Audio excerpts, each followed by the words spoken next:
Selamat pagi dan salam sejahtera untuk kita semua.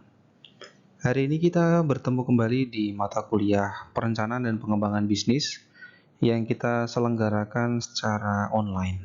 Ya, pada kesempatan kali ini kita akan belajar bersama mengenai digital mindset. Ya, bagaimana membuat bisnis di era teknologi sekarang ya. Semoga dengan apa yang kita sampaikan dan kita pelajari bersama saat ini bisa menjadi tambahan informasi dan menjadi inspirasi bagi saudara bahwa saat ini bisnis sudah sedemikian pesatnya di dunia digital. Baik, kita mulai dan kita akan belajar bersama dan semoga saudara bisa mengikuti video ini dari awal hingga akhir. Seperti yang saudara lihat pada layar, ya, ada dua gambar yang sungguh sangat mencolok sekali ya. Yang sebelah kiri adalah model atau potret dari sebuah bisnis yang tradisional yang hingga saat ini masih ada di sekitar kita, yaitu dengan bisnis tradisional penjualan ya. Ya, kita masih harus berinteraksi langsung dengan penjualnya. Yang mana ini menunjukkan bahwa masih ada model bisnis yang harus datang langsung dan bertemu langsung dengan penjualnya secara langsung dan melakukan kegiatan transaksi saat itu juga. Nah, apakah hal ini bisa kita kembangkan saat ini dan apakah masih ada? Jawabannya ya masih ya. Kita masih melihat saat ini banyak warung daeng sekitar kita yang menunjukkan apa? Yang menunjukkan bahwa pasar itu masih ada sebagian orang yang mau membeli langsung dengan datang ke tempatnya. Sedangkan di gambar yang sebelah satunya atau kanan menunjukkan bahwa saat ini bisnis hanya cukup menggunakan smartphone saja sudah bisa melakukan transaksi bisnis, bahkan melakukan kegiatan apa saja hanya dari gadget yang mereka gunakan. Nah, ini adalah sebuah ketimpangan yang terjadi saat ini yang menunjukkan bahwa model bisnis ini semuanya berjalan dan artinya masih sama-sama menggunakan model bisnis ini ya. Ini adalah quotes yang diberikan oleh pendiri Alibaba yaitu Jack Ma. Dia mengatakan bisnis yang tidak segera adaptasi dengan era digital akan tersingkir. Nah, apakah ungkapan yang disampaikan oleh Jack Ma ini apakah benar adanya? Ya, ada beberapa bisnis yang ketika dia terlambat melakukan transformasi digital, dia akan gulung tikar. Ya gampangannya gini aja. Dulu kita masih mengenal handphone Nokia. Beberapa toko yang tidak segera beralih menjadi digital akan tutup juga. Ya, tapi ada juga beberapa bisnis yang ketika dia tidak digital pun masih tetap existing menurut saya ya. Ya contohnya warung-warung legend ya, warung makan legend yang dia tidak membutuhkan digital tapi malah dicari banyak orang. Dan pertanyaannya orang bisa tahu dari mana? Ya karena digital. Artinya didigitalkan orang. Artinya apa? Diliput oleh YouTuber, diliput oleh blogger, sehingga orang penasaran dan akhirnya dia datang ke situ karena informasi yang disampaikan oleh YouTuber tadi, yang meliput hidden gems, yang meliput usahanya, yang dia tidak mengerti digital, tapi didigitalkan oleh orang lain. Nah, di sini ada ungkapan dari dailysocial.id yang mengatakan era internet saat ini sudah mengusik semua sektor dari sejak pertanian hingga ke dunia keuangan bahkan logistik. Ya sekarang saya mau tanya, apakah ada bisnis yang tidak didigitalkan saat ini? Ya saya rasa nggak ada ya. Bahkan untuk skala penjualan sayur dari produsen hingga ke konsumen saat ini, ya menurut saya dia lebih fresh gitu dan ada gitu loh. Ya artinya kita tidak perlu lagi belanja ke pasar tradisional. Nah ini menunjukkan bahwa semua sektor dan semua lini sekarang semuanya sudah serba digital. Bahkan Dunia fotografi dan dunia perfilman saat ini pun sudah menggunakan drone untuk mengambil angle-angle yang dirasa tidak bisa dilakukan oleh manusia ya. Kita lihat dari contoh kasusnya Kompas Gramedia. Jadi seperti yang sudah lihat ini ada beberapa majalah ya. Zaman dulu ketika saya membaca majalah Signal yang berhubungan dengan handphone, chip ya, berhubungan dengan komputer, dan majalah remaja saat itu ada Aneka, ada Kawanku ya. Itu kita dunia informasi remaja itu semua ada di majalah itu. Ya, sehingga ketika seseorang menjadi sampulnya sebuah majalah, bisa kita katakan sebagai artis ya saat itu. Ya. Tapi saat ini ketika semua sudah beralih ke digital mobile, majalah-majalah itu tidak segera tanggap dengan dunia digital sehingga mereka ya ditinggalkan oleh pelanggan dan penggemar mereka yang saat ini sudah beranjak dewasa atau mungkin sudah tua ya. Ya saya juga sudah malas ketika akan membeli majalah ya yang harganya juga luar biasa mahal tapi ya menjadi sampah di rumah. Artinya ketika sudah selesai membaca terus mau kita apakan? Ya. Apakah kita jadikan pembungkus makanan? Kalau dikilokan pun juga tidak make sense gitu loh antara harga kiloan dengan harga ketika kita beli dulu. Tapi kita juga tidak bisa memungkiri bahwa reporter atau wartawan yang meliput berita itu juga mereka membutuhkan effort. Nah, ketika dunia informasi itu kita alihkan ke mobile, artinya kita pindahkan aplikasi majalah tadi ke aplikasi ya. Harganya jauh lebih murah 50% bahkan kurang dari itu. Karena paperless. Hanya informasi dan foto yang mereka tampilkan dan tinggal didigitalkan aja, itu tidak mahal itu. Ya sebenarnya majalah itu menjadi mahal karena menggunakan kertas yang bagus. Sekarang pertanyaannya kenapa koran itu menjadi murah sementara majalah mahal? Koran itu kan adalah kertas daur ulang yang kualitasnya buruk ya. Nah sehingga apa ya murah dalam dijual ke masyarakat Rp2.000, Rp3.000, bahkan ya ada koran yang dulu harganya 1.500. Tapi majalah kenapa harganya di atas 30.000, even harga 50.000 juga itu. Tapi menurut saya menjadi sampah ketika saya membelinya ya. Lain halnya ketika kita mendownload sebuah aplikasi berita ya, kita bisa memilih berita mana yang kita sukain dan ketika sudah selesai ya udah gitu loh, tidak menjadikan sampah atau tumpukan barang yang tidak perlu yang di rumah kita. Nah ini adalah contoh bisnis yang terlambat dalam menyikapi dunia digital. Zaman dulu ketika masih eranya kaset dan CD ya, Distara ini adalah primadona di kalangan anak muda ya. Ketika dia sudah masuk di Stara, artinya dia sudah setara dengan orang kaya saat itu, karena membeli kaset saat itu merupakan barang yang mewah ya. Orang ketika ingin mendengarkan lagu tidak punya dana ya cukup mendengarkan radio ya. Tapi ketika dia punya dana lebih ya, zaman dulu kaset harga 25.000 itu udah mahal sekali ya. Saya aja menabung berhari-hari dulu ketika akan membeli kaset. Belum membeli CD. CD saat itu harganya 40.000 sampai 50.000 saat itu ya. Saat ini kita melihat angka 50.000 pun masih harga yang mahal. Saudara lihat tahun 2000-an. Enggak. Itu era saya tahun 90-an ketika membeli kaset dan CD. Harga 30-40 ribu untuk sekelas CD. Itu untuk CD-CD lagu-lagu barat ya. Kalau Indonesia ya di bawah 20.000 saat itu. Tapi ya jarang orang mau beli waktu itu. Rata-rata membeli CD barat pada saat itu.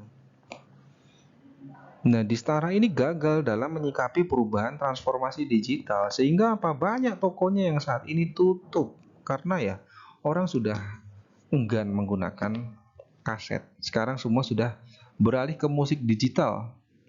Ya, saya yakin saudara ingin mendengarkan lagu terbaru, cukup buka YouTube, ya.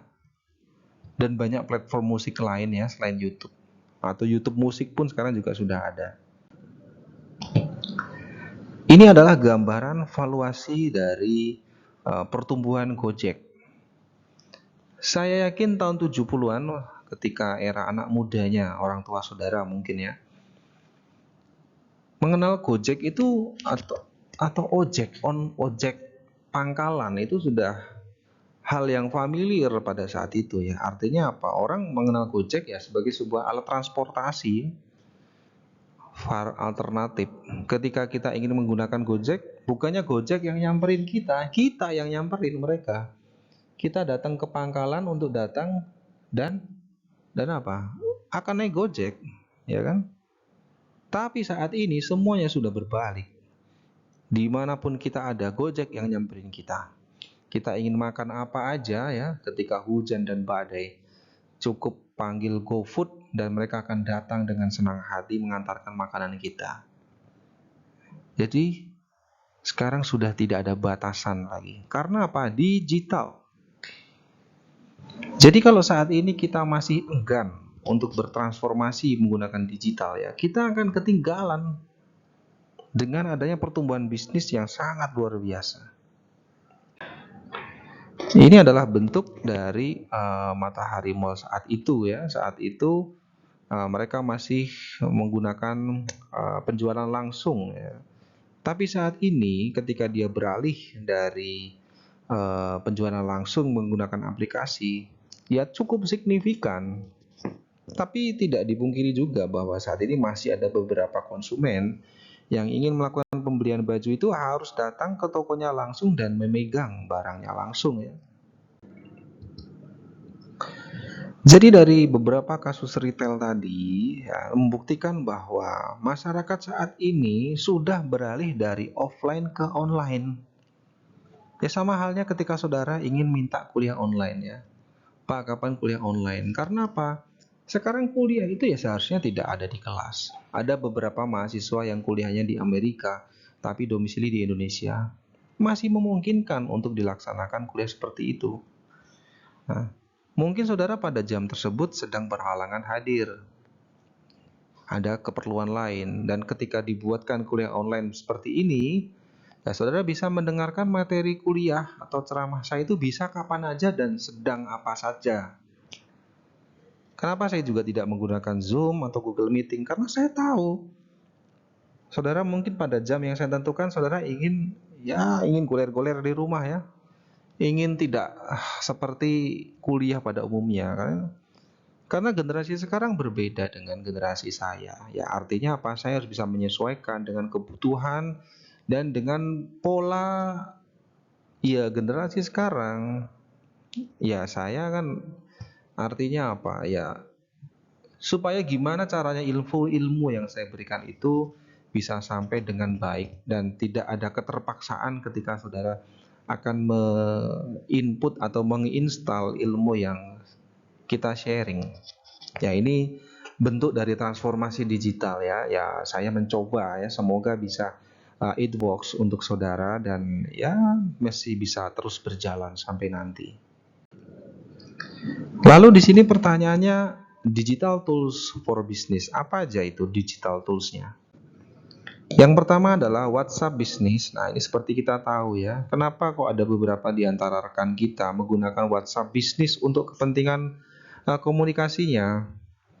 Ya, ini adalah salah satu bentuk pemisahan komunikasi untuk menunjukkan bahwa diri kita itu profesional di mata konsumen kita. Ya, dengan adanya WhatsApp bisnis ini ya kita bisa ya menunjukkan bahwa ini loh bisnis saya.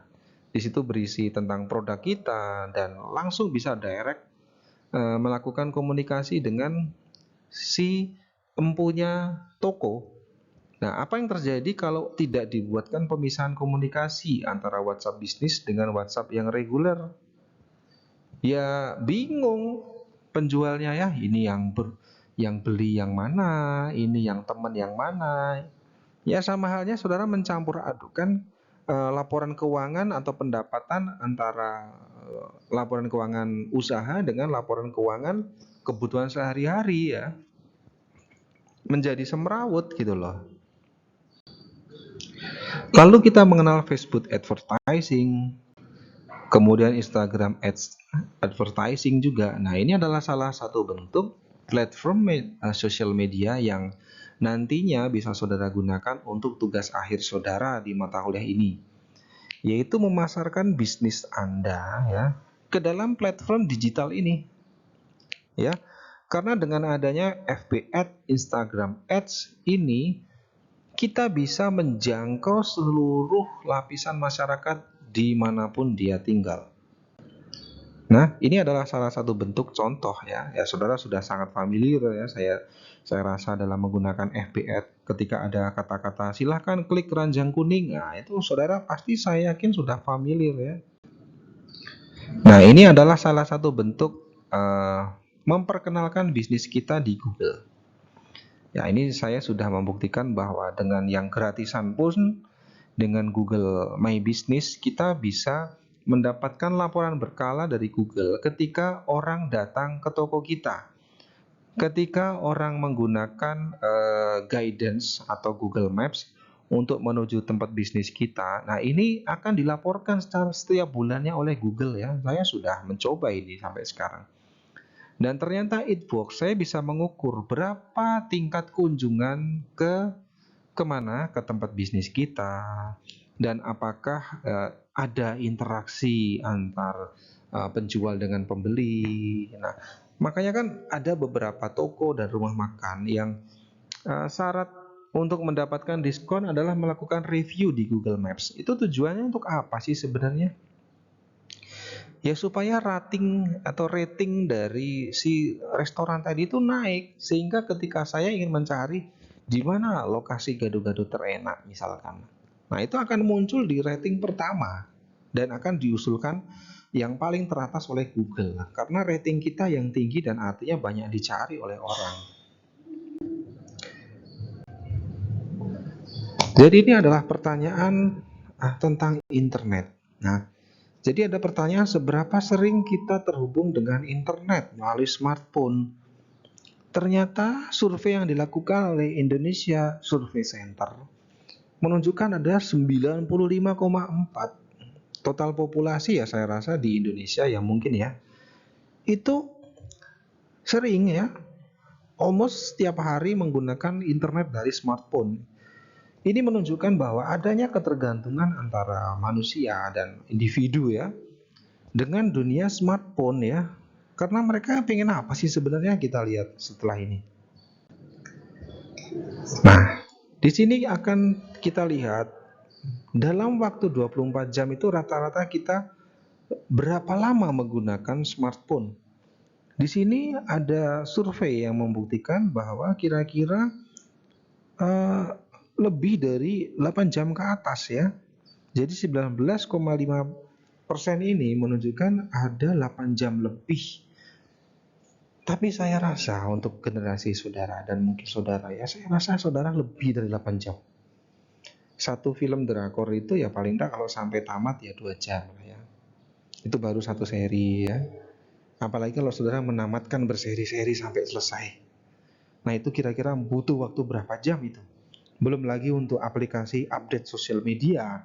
Ketika saudara melihat filmnya sedih, saudara menjadi galau dan saudara mengupdate statusnya ke media sosial ya, kemudian saudara ngecek lagi ke media sosial berapa orang yang nge-like status saudara dan berapa yang viewnya berapa. Nah itu kan menjadi lebih dari 8 jam saya rasa. Nah ini ada survei lagi ya, mereka menggunakan internet itu rata-rata untuk apa ya. 51,5% itu menunjukkan untuk sosial media, 32,9 untuk komunikasi lewat pesan.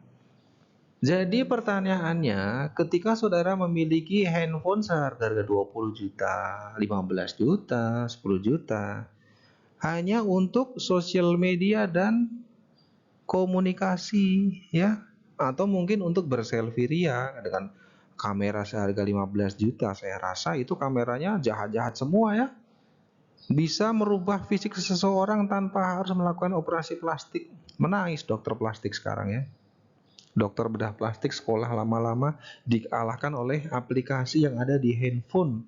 Bisa meniruskan wajah, ya, memancungkan hidung, ya, matanya jadi besar, dan bahkan rambutnya jadi berwarna. Tutup salonnya ya. Nah itulah rata-rata alasan orang menggunakan smartphone dan internet yang saat ini. Ya, ini survei ini ada dan saya yakin di antara kalian juga pasti tidak bisa mengelak ketika menggunakan handphone hanya untuk sosial media. Dan di sini barang apa yang dibeli secara online? Di sini menunjukkan 43,2% itu untuk produk pangan dan 25,0% untuk produk fashion atau kecantikan. Nah, saudara bisa menjawab betul atau tidak dari survei ini, ya. Dan ini adalah alasan kenapa kita membeli kebutuhan secara online. Menurut survei, karena ya di sini pandemi COVID dan saya rasa ini menjadi keterusan sampai sekarang ya. Di sini ada yang berikutnya, belanja dapat dilakukan di mana saja. Memang betul. Beberapa barang yang saya beli online itu belinya di Jawa. Ketika saya klik di sekitar Kalimantan Timur, tidak ada. Artinya apa? Kita bisa tinggal di mana aja, bisa beli barang dari mana saja, dan itu betul. Ya, dengan adanya pandemi COVID yang membatasi interaksi antar orang, ya. Nah, sekarang keterusan, nggak mau interaksi, maunya belinya lewat online. Ya, alasannya apa sih? Simpelnya, nggak mau ribet. Nah, dari beragam cara pembayaran, manakah yang paling sering digunakan? Nah, sering digunakan mereka menggunakan ini COD ya, dengan alasan enggak COD. Ini tidak pernah beli online dijawabnya, tapi kita ambil yang COD. Ya alasannya itu sebenarnya sederhana. Mereka tidak mau ditipu ya. Ketika barang sampai ya itulah kita bayar ya. Ya tapi kan nggak semuanya, beberapa penjual itu menerapkan COD. Tapi dengan adanya COD itu ya bisa menaikkan penjualan juga menurut saya. Nah ini yang jarang atau tidak pernah digunakan. Nah, media sosial mana yang jarang? Nah kita lihat yang rating paling rendah deh. Paling rendah itu dari, ya saudara lihat, dari apa itu? Dari Instagram. Kok rendah Pak dibandingkan LinkedIn? LinkedIn kenapa kok lebih tinggi dari Instagram? Ya saya tidak tahu. Tapi ya mungkin Instagram ini saya rasa banyak digunakan hanya untuk pamer foto aja ya. Dia sudah melekat ya. Ya karena dia tidak menutup kemungkinan juga. Saya pernah beberapa kali belanja di Instagram itu barangnya tidak sampai. Ya, beberapa kali. Kalau Facebook itu ya jarang sih. Ya ini sih sebenarnya hanya habit aja ya. Ya saya rasa kenapa kok Instagram lebih di bawahnya LinkedIn, ya mungkin ada faktor X yang kita tidak tahu. Nah ini apa aplikasi yang paling sering saudara gunakan saat ini? Ya jelas, the one and only adalah WhatsApp. Sekarang siapa yang tidak punya WhatsApp? Tidak ada ya. Sekarang saya tanya, siapa yang punya akun BBM Messenger? Tidak ada. BBM-nya sudah tidak ada Pak. Nah ini yang kedua adalah Facebook Messenger. Yang paling apa itu? Paling kecil WeChat. Ya mungkin itu aplikasi untuk selingkuh ya. Jadi yang jarang digunakan. Ya saya rasa ini semua aplikasi yang ada, dan ya di antara kita ini menggunakan pilihan-pilihan yang familiar ya. Nah tergantung dari mana saudara sudut pandang dan mudahnya. Kemudian aplikasi video call yang sering digunakan saat ini, the one and only masih dipegang oleh WhatsApp. Nanti malam V-call dong gitu lah misalnya. V-call lewat apa? Apakah lewat aplikasi telepon yang video? Tidak, menggunakan WhatsApp. Ya, yang lebih murah alasannya.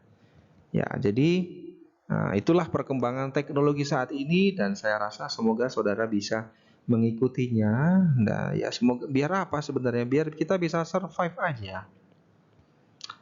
Jadi itu yang dapat saya sampaikan di pada materi hari ini. Ya, semoga bisa menjadi tambahan manfaat ya. Terima kasih atas kesediaan saudara mengikuti video ini dari awal hingga akhir ya. Semoga bisa bermanfaat dan apabila ada pertanyaan seperti biasa, silahkan bertanya di kolom komentar di bawah. Ya, terima kasih atas atensinya. Saya tutup. Wassalamualaikum warahmatullahi wabarakatuh.